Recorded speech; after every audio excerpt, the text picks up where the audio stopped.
할렐루야. 이 귀한 새벽 예배 가운데 온 마음과 정성을 다해 예배드리러 나온 모든 성도님들의 귀한 마음 가운데 하나님께서 귀한 은혜를 베풀어 주실 줄 믿습니다. 노벨 물리학상과 화학상을 받은 프랑스의 물리학자가 있었는데요. 그는 바로 마리 퀴리 여인이었습니다. 이 마리 퀴리는 결혼한 뒤 그의 남편 피에르 퀴리와 이 필사의 연구 끝에 이 방사능의 물질인 라듐을 발견했다고 발표했는데요. 이후 3년 동안 피치블렌드 광석을 녹여 이 0.1g의 순수 라듐을 분리해 이 공로로 1903년 노벨 물리학상을 수상했습니다. 전 세계는 이 그들의 놀라운 발견에 찬탄을 보내게 되었죠. 사실 당시 퀴리 부부는 그 심각한 선택의 기로에서 갈등하고 있었는데요. 특허를 내서 억만장자가 될 것인가, 아니면 공개를 해서 세상에 유익을 줄 것인가. 그들은 이 심각한 고민에 빠졌던 것이었죠. 사람이라면 어느 쪽을 선택해야 할까요? 라듐을 발명으로 인해서 자기만 아는 이 연구로 1g을 팔아 이 거대한 돈을 내가 안을 것인가, 아니면 세상에게 유익을 주기 위해서 그것을 다 알려줄 것인가? 무엇을 선택할까요? 인간이라면 어찌 보면 욕심에 의해 그것을 공개하지 않고 자신들의 노력으로 얻은 그 결과를 얻어서 돈방석에 앉으고자 하는 것이 인간의 욕심 아니겠습니까? 그런데 이들은 심각한 고민 이후에 이 추출하는 모든 과정을 공개하겠다 결심을 하게 되었습니다. 모두에게 공개하는 것으로 하고 고백했던 내용은 이런데요. 라듐은 하나님의 것인데 우리가 먼저 발견했을 뿐입니다. 하나님의 뜻은 이것을 모든 인류의 소유가 되게 하는 것입니다. 라고 말하며 이 두 부부는 모든 인류에게 이것을 공개하게 되었습니다. 마리 퀴리와 이 피에르 퀴리, 이 두 부부의 모습이 너무나도 아름답지 않습니까? 아무나 할 수 없었던 결심이었죠. 어찌 보면 이 1g의 이 라듐의 1g의 이 천연 라듐의 가격은 15만 달러나 됐는데 이것만 팔아도 순식간에 부자가 되는 것은 너무나도 쉬웠던 상황이었습니다. 그러함에도 불구하고 하나님께서 주신 것을 모든 사람에게 공유하고 그들이 사용할 수 있도록 널리 퍼뜨렸던 그들의 결심, 어찌 보면 이 결심은 하나님께서 보시기에 참 칭찬할 만한 모습이었다라는 것이죠. 하나님을 먼저 인정하고 살아갔던 이 그들의 청지기 정신은 그들 부부를 단순한 과학자가 아닌 이 인류의 가슴을 비추는 별이 되게 한 것이었습니다. 하나님 안에서 선택하고 결심에 나아간다면 하나님은 반드시 그를 일으켜 세워주신다는 것을 믿으시기를 바랍니다. 오늘 본문 말씀 속에서도 한 사람의 결심이 있었습니다. 이스라엘의 두 번째 왕 솔로몬이었죠. 그의 배경을 간략히 보면 솔로몬이 정치 세력이 취약한 상태에서 왕위에 올랐습니다. 하지만 그는 왕위에 오르자마자 자기의 정권을 확립하고 왕위를 견고하게 다져 나아갔을 때 많은 사람으로부터 이 지지와 인정을 받게 되었죠. 이때 하나님께서는 다윗 언약을 통해 그 약속대로 엄청난 부와 막강한 이 군사력을 주셨고 그가 원하는 바 지혜와 지식을 더해 주셨습니다.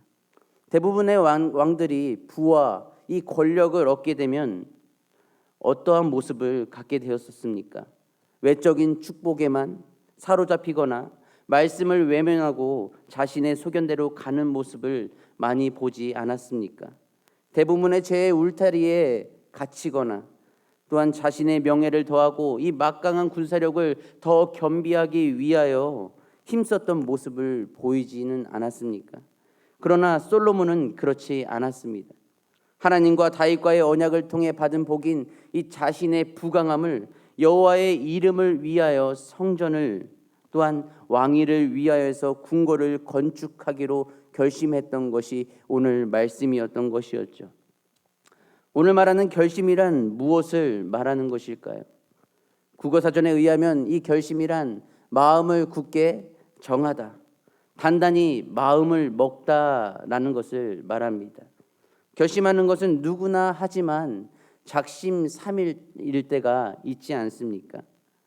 나는 이제부터 다이어트 할 거야 하고 3일 만에 원래 상태로 돌아오는 우리의 몸, 그리고 나는 새벽 예배에 빠지지 않을 거야 하고 결심하고 나아가지만 작심삼일, 3일 만에 다시금 새벽에 잠을 자고 있는 우리의 모습, 며칠 못 가서 빠지게 되는 우리의 모습들 가운데 보면 참으로 우리의 결심은 때로는 물거품으로 되돌아올 때가 많지 않나 생각해 볼 수 있습니다. 결심하는 것은 바로 나 자신이 하는 것입니다. 이처럼 성전 건축이 다윗에 의해 준비된 일이었지만 선택은 바로 솔로몬이 했던 것이었습니다. 누구 앞에서 한 것이었습니까? 바로 하나님 앞에서 그 선택을 하고 나아갔던 것이었습니다. 이제는 그의 결심을 통해 볼 때 이 자신의 신앙적 결단으로 하나님의 사역들을 이루어 간 것이었다라는 것이죠. 어찌 보면 예수님께서도 사역을 앞에 두시고 이 결심하고 나아가셨는데요. 누가복음 9장 51절에서는 이렇게 말씀합니다. 예수께서 승천하실 기약이 차감해 예루살렘을 향하여 올라가기로 굳게 결심하시고, 예수님은 그 앞에 십자가의 고난이 있음에 이미 아셨고 기도로서 그 이후에 결심하시고 예루살렘에 올라가셨던 그 모습을 발견할 수 있는 것입니다. 솔로몬 또한 그 결심으로 나아갔는데 그것은 바로 누구를 위하여 감당했던 것이었는가를 오늘 본문 말씀에서 보면, 오늘 3절부터의 말씀은 이 솔로몬이 두로왕 후람에게 보내는 서신 속에 나타나는데요. 그것이 오늘 본문 4절 말씀입니다. 4절 말씀을 함께 읽도록 하겠습니다. 4절 말씀 시작.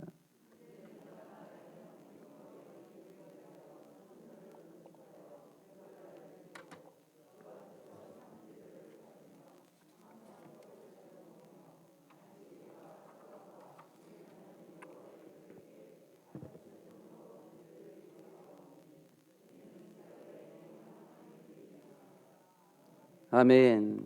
그는 누구를 위하여서 이 성전 짓는 일을 결심했습니까?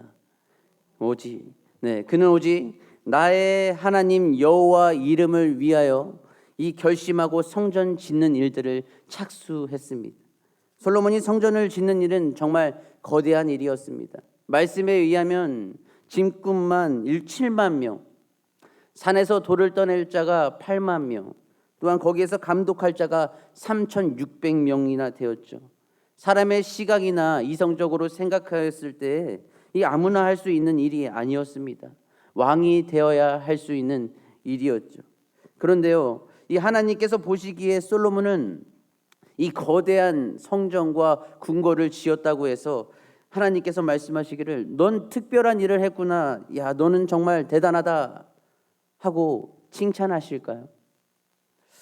아닙니다. 중요한 것은 무엇이든지 누구를 위하여 무엇을 위하여 뜻을 정하였는가라는 것입니다. 하나님 여호와의 이름을 위하여 직장에서나 가정에서나 또한 적재적소에 세워주신 모든 곳에서 뜻을 정하고 최선을 다하고 있다면 그 또한 맡겨주신 사명을 잘 감당하고 있는 것이죠. 만일 불만과 불평이 가득 찬 상태에서 일을 할 수도 있을 것입니다. 우리는 그때 다시금 마음에 새길 수 있어야 하는 한 가지는 나는 이 일을 나를 위해서가 아니라 우리는 이 땅에 사명을 주신 나의 하나님 여호와의 이름을 위하여 감당하고 있다라는 것을 새길 수 있어야 된다는 사실입니다. 어떠한 일을 하든지 하나님 편에서 결단하고 나의 하나님 이 여호와의 이름을 위하여 감사함으로 감당하며 나아가는 우리 성도님들이 되시기를 축복합니다.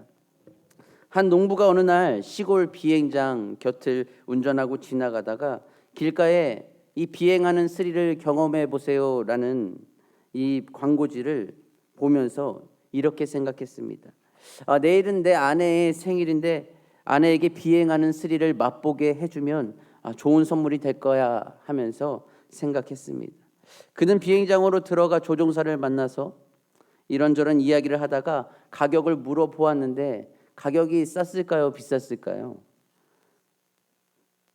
네, 어렵겠죠. 네, 가격이 싸지는 않았습니다. 그래서 이 조종사와 흥정을 하다가 드디어 이 조종사가 한 가지 조건을 내밀었는데 그 조건은 낮은 요금으로 받기로 하고 당신들은 비행을 하는 동안 한마디를 해서도 안 됩니다.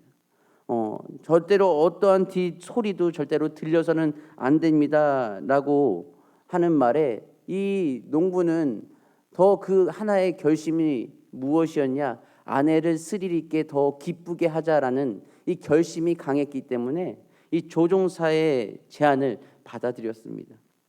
다음 날 아침 세 사람은 자리에 앉아 비행기를 타고 높이 떠올랐습니다. 그 조종사는 자기가 운전을 상하 좌우로 거칠게 하면 부부는 반드시 소리내게 되어 있다.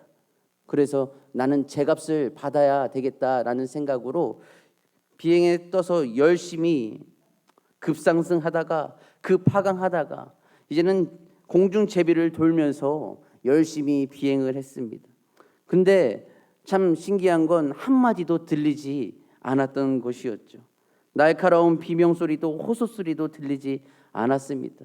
이 조종사는 다시금 착륙했을 때 이 농부의 결심에 놀라서 소리쳤습니다. 당신은 정말 대단하십니다. 어떻게 내가 공중제비를 하고 급하강을 하고 급상승을 하는데도 한마디 소리도 안 내다니 나는 당신이 그렇게 한마디도 안 한 것에 정말 기가 막히고 놀라웠습니다 하면서 그를 칭찬해 주었는데 그 말을 받고 농부는 이 말을 되받아 말하기를 하마터면 당신이 이길 뻔했습니다. 내 마누라가 공중제비할 때 비행기에서 뚝 떨어지는데 그 떨어지는 것을 보고 나는 큰 소리를 낼 뻔했으니까 정말 저는 질 뻔했습니다. 이해가 되지 않나요? 죄송합니다. 제가 설명을 잘못했나? 아내가 떨어짐에도 불구하고 돈을 반을 내고자 결심하고 그 소리를 내지 않고자 했던 이 농부의 결심, 이러한 결심은 옳은 것일까요? 옳지 않은 것일까요? 정말 옳지는 않은 것입니다. 이러한 결심은 하지 마시기를 바랍니다. 하나의 우스운 이야기지만 누구를 위한 결심을 하느냐는 참으로 중요하다는 사실입니다. 하나님께서 다양한 방편들을 통해 우리를 부르시고 곳곳에 세워 주셨습니다. 솔로몬처럼 성전을 지을 수는 없을지라도 성전에 나아가 우리가 할 수 있는 것은 무엇이 있습니까? 최상의 예배를 드릴 수 있습니다. 솔로몬의 성전 건축의 목적은 단 한 가지였습니다. 우리가 읽었던 4절 말씀에 나타나기를 주 앞에서 향 재료를 사르며 항상 떡을 차려 놓으며 안식일과 초하루와 우리 하나님 여호와의 절기에 아침 저녁으로 번제를 드리려 하오니. 그의 고백이 참 아름답지 않습니까? 늘 하나님 앞에서 코람데오 항상 떡을 차려 놓으며 아침과 저녁으로 번제를 드리고자 하는 그의 그 결심은 우리가 따라가야 되는 줄을 믿습니다.